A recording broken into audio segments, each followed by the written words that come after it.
Assalamu alaikum. Welcome to Millennium TV News. This is Rafiq Pramanik with top stories.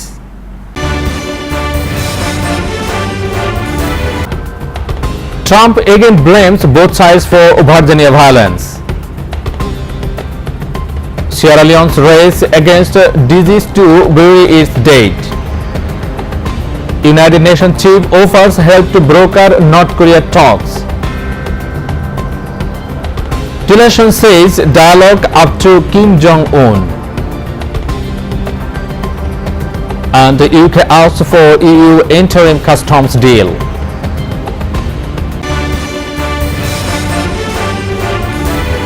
Those were the headlines, now the details. US President Donald Trump insisted on Tuesday that not all of the facts were known yet about the aftermath of a white supremacist rally in Virginia that turned violent at the weekend and that both left and right-wing groups used force.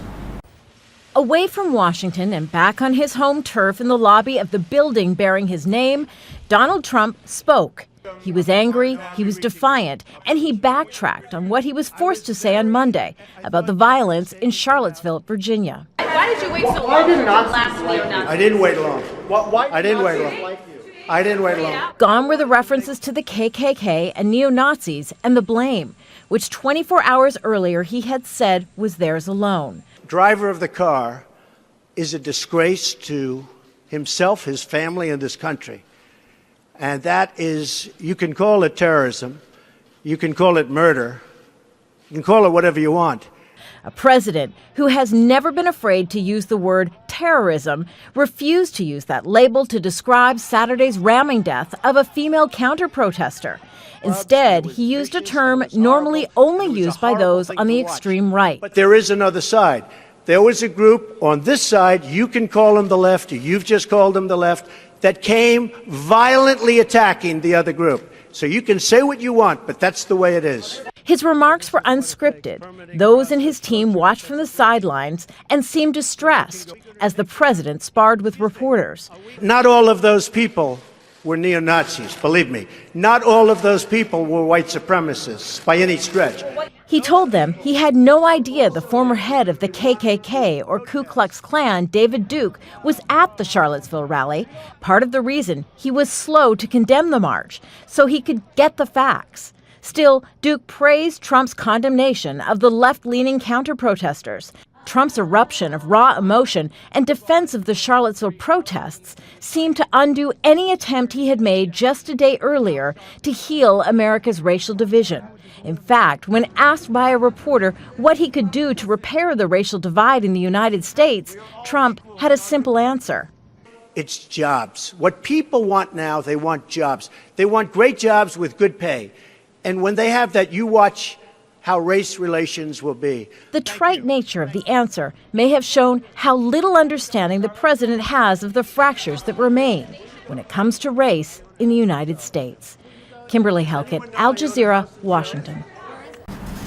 Hundreds of residents queue in Freetown to identify the victims of a deadly mudslide amid fears that if the bodies are not buried soon, they could spark a public health emergency. There's little time for mourning as Sierra Leone rushes to bury its dead. Hundreds of residents queued in Freetown on Wednesday to identify victims of a deadly mudslide, amid fears that the decomposing bodies could lead to a public health emergency. Nearly 400 people have been confirmed dead after a mudslide and flooding swept away homes in Regent, a town on the edge of the capital, on Monday. Families were summoned to the morgue after the government said all unidentified bodies would be buried by Friday, transported to a cemetery where victims of the Ebola outbreak that ravaged this country a few years ago are buried. Emergency response teams have raced to dig out survivors and bodies, but many are still feared trapped under mud and rubble. Aid workers have said there is a high risk of disease outbreaks, such as cholera. Cars and people coming to a standstill in Freetown on Thursday. A minute's silence to remember the dead. But for relatives and health workers, there's no time to stand still. United Nations Secretary General Antonio Guterres said on Wednesday it was time to dial down rhetoric and dial up diplomacy on North Korea. United Nations Secretary General Antonio Guterres said on Wednesday it was the time to dial down rhetoric and dial up diplomacy on North Korea, and that the had told Russia, Japan, the United States, China and North and South Korea that he was available to help broker talks. My good offices are always available, and I conveyed this message yesterday to the representatives of the six-party talks, Guterres told reporters. The solution to this crisis must be political. The potential consequences of military actions are too horrific to even contemplate. Secretary of State Rex Tillerson says the United States is interested in finding a way to get to dialogue with North Korea, but that it will be up to Kim Jong-un. While Defense Secretary Jim Mattis says the United States is ready to defend against North Korea following Kim's decision to delay missile launches towards Guam. U.S. Secretary of State Rex Tillerson and Defense Secretary Jim Mattis made comments on Tuesday about North Korea's leader Kim Jong-un delaying a decision on firing missiles towards Guam. We continue to be interested in finding a way to get to dialogue, but that's up to him, Tillerson said after presenting a religious freedom report in Washington, D.C. Kim has delayed a decision on firing missiles towards Guam while he waits to see what the United States does next, the North State media said on Tuesday, as South Korea's president said Seoul would seek to prevent war by all means. UK asks for EU interim customs deal. Britain is proposing an interim customs deal with the European Union after Brexit.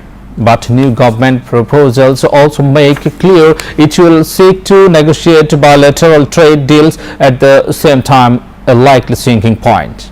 Brussels may think the same. UK Prime Minister Theresa May has made clear Brexit means leaving the EU customs union. Exactly when, though, that's now open to question. Viewers, we'll take a short break. Stay with us. We're back in a moment with the headlines here. Two school balls around 3 drowned in Jamalpur floodwater. Prime Minister to visit flood-hit Dinajpur Kurigram on 20 August. Kenya's Odinga to go to court over disputed election. North Korea holds off an Guam plan. Over 2,000 firefighters sent to battle major blazes in Portugal.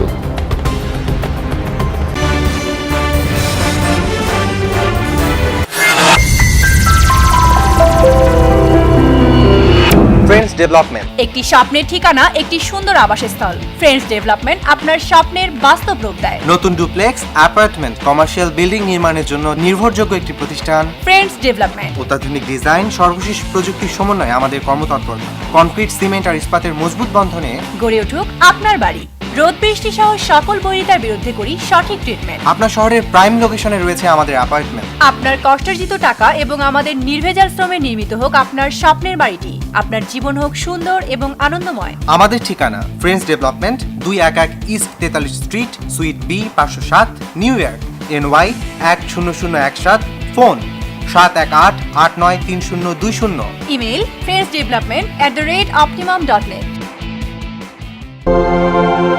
Nisha trading একটি আন্তর্জাতিক মানের garments product আমদানি ও রপ্তানিকারক প্রতিষ্ঠান। Europe, Asia ও America সহ বিশ্বের নানা স্থানে বাইং, মার্চেন্টাইজিং এবং ম্যানুফ্যাকচারিং করে থাকে।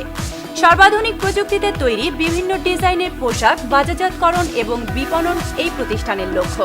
প্রতিষ্ঠানের বৈশিষ্ট্য: উন্নত মান নিশ্চিতকরণ, টেকসই পণ্যের নিশ্চয়তা, নির্ধারিত সময়ে পণ্য সরবরাহ, লেনদেনের স্বচ্ছতা ও বিশ্বস্ততা। যোগাযোগের ঠিকানা: USA corporate office, 1747 third street sweet 215, Jackson height, new York, NY 11372। Bangladesh corporate office, বাড়ি নং 145, সপ্তম তলা, রোড নম্বর 12, ব্লক জি, দক্ষিণ Banasree, Khilgaon, Dhaka 1219।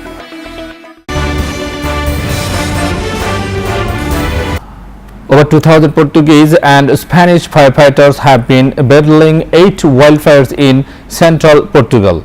A total of 2,061 firefighters were working on 8 major wildfires on Monday afternoon as blazes continued to burn for a second day across central Portugal. Spanish military emergency unit deployed 116 firefighters and 26 vehicles to Portugal after the government activated the European Civil Protection Protocol on Saturday in order to get help from its neighbors as a precautionary measures.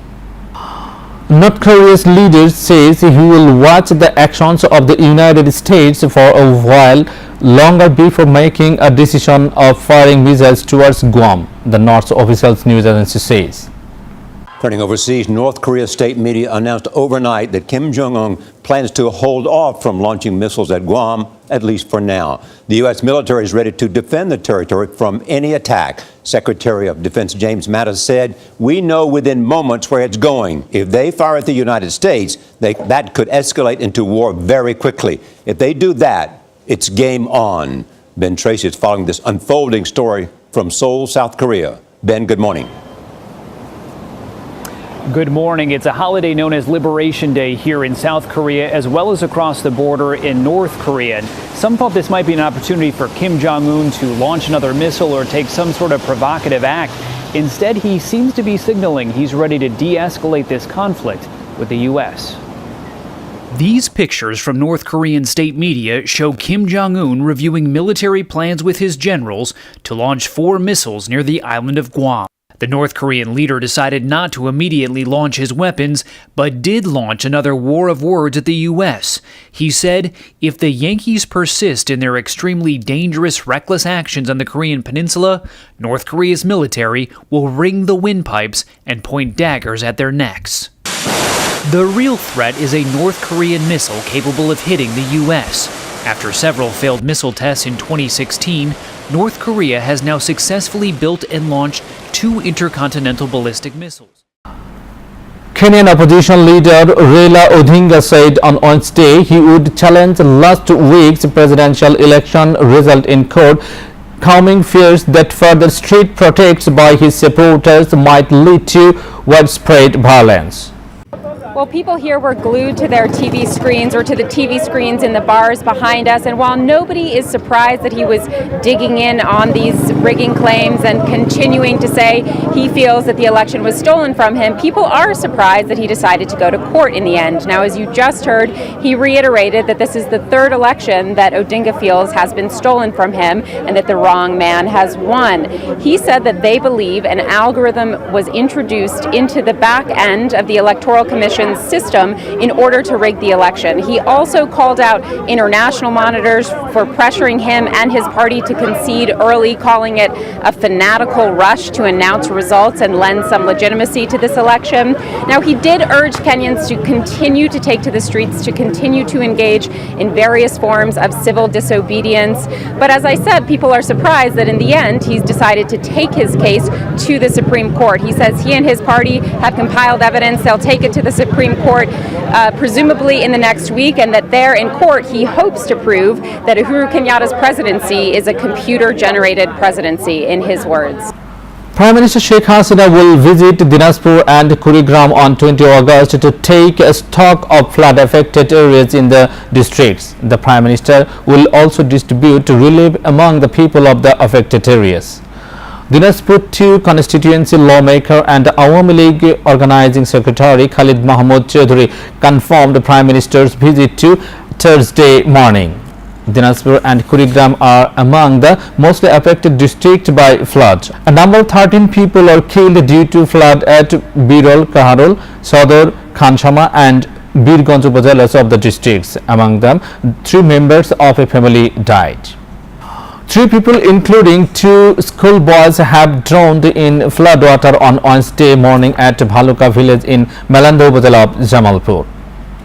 The deceased are Jilur Rahman, around 15 years, son of Liaquat Ali of Nagirpara, and Shajib, 15 years old, son of Moina of the Upajala. Class 6 students of Malanda Umiruddin Pilot High School and Lalmia, son of Bachamia of Tetulia village in Jamalpur municipality. Viewers, we will take a short break. Stay with us. We are back in a moment.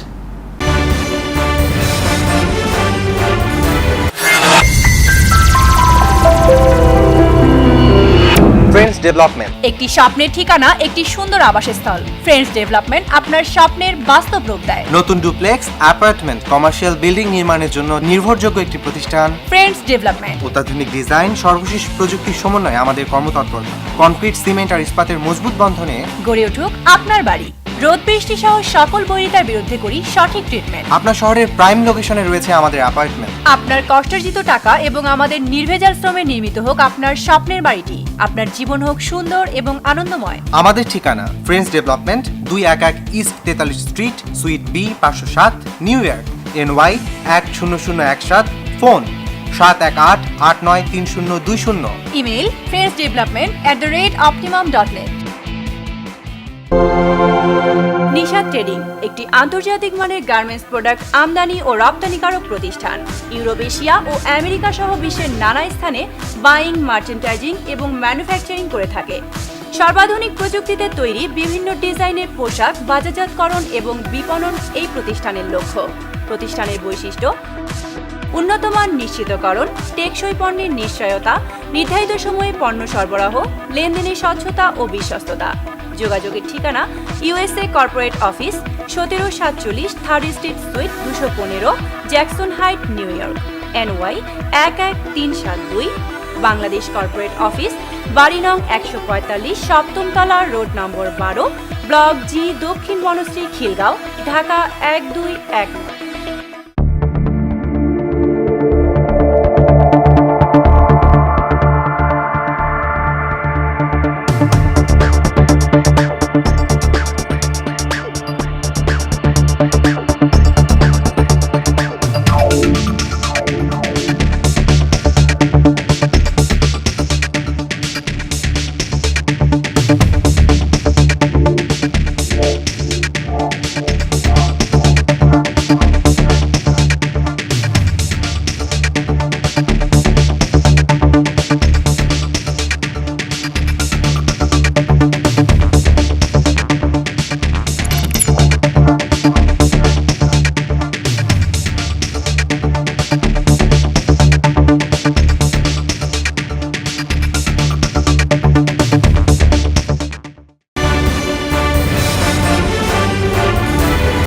Now the news on environment, science and technology.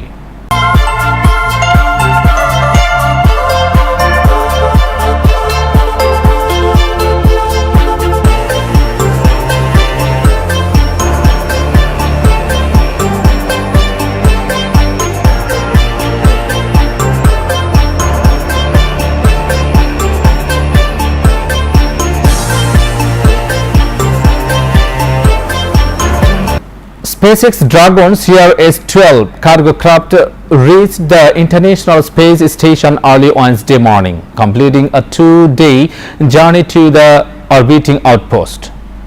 A SpaceX Dragon CRS-12 cargo craft reached the International Space Station early Wednesday morning, completing a 2-day journey to the orbiting outpost. NASA astronaut Jack Fisher and ESA astronaut Paulo Nespoli grappled Dragon at approximately 6:52 using the space station's robotic arm. News on business.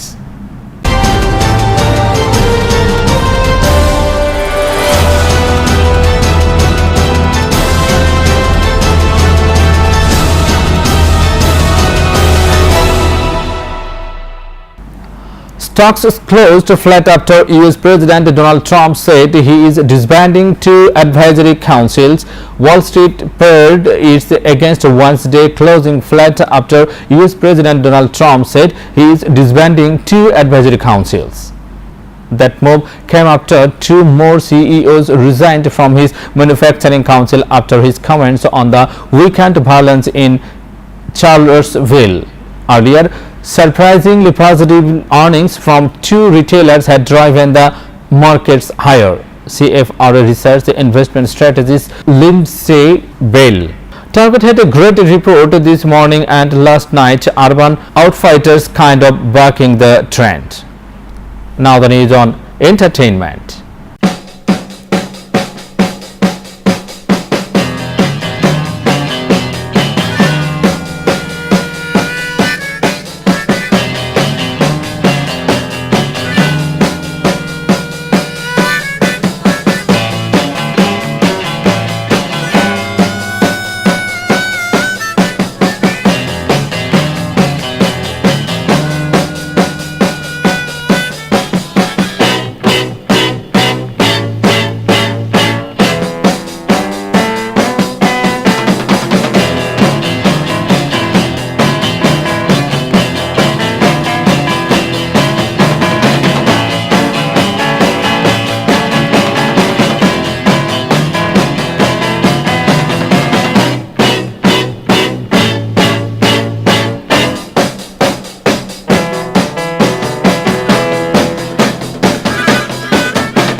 Tom Cruise breaks his ankle on the set of Mission Impossible 6, causing production to go on hiatus. Tom Cruise has suffered an injury. The actor broke his ankle while performing a stunt on the set of Mission Impossible 6.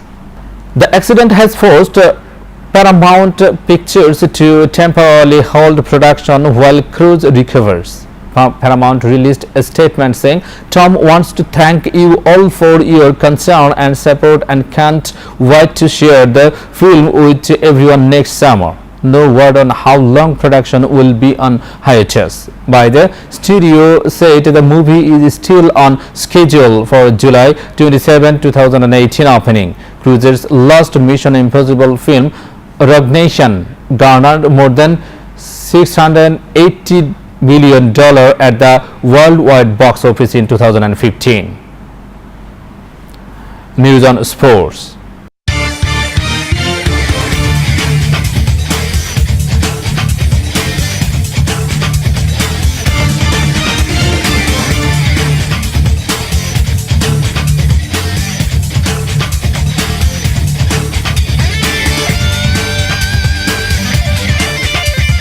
Australian vice-captain David Warner is expected to be fit for the upcoming Bangladesh tour after retiring hurt when he was struck in the neck by a bouncer during a warm-up match. The opener was hit by a Josh Hazlewood delivery in a chilling blow Tuesday that saw him drop to his knees and let go of his bat, with Captain Steve Smith rushing from slips to take on his deputy. Appearing shaken, Warner removed his helmet and immediately walked off the field, leaving his bat behind. Cricket Australia's news site cricket.com.au said the fiery left-hander had passed a concussion test and would be available for the tour of Bangladesh, but would sit out the rest of the inter-squad match in Darwin, Australia's Northern Territory. Viewers, let's have a look Millennium TV News recap.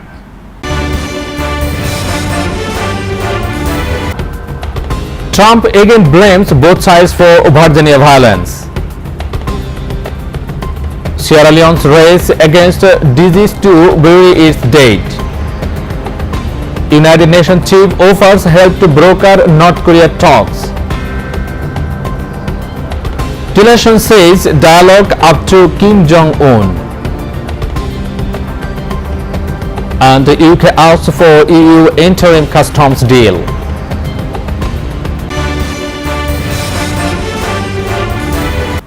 Viewers, to get any kinds of news, log in our social media, facebook.com/MillenniumTVUSA and youtube.com/MillenniumTVUSA. You are up to date with our top stories so far here on Millennium TV, and don't forget to log in our website www.millenniumtv.net. Thank you and stay with Millennium TV. Allah Hafiz.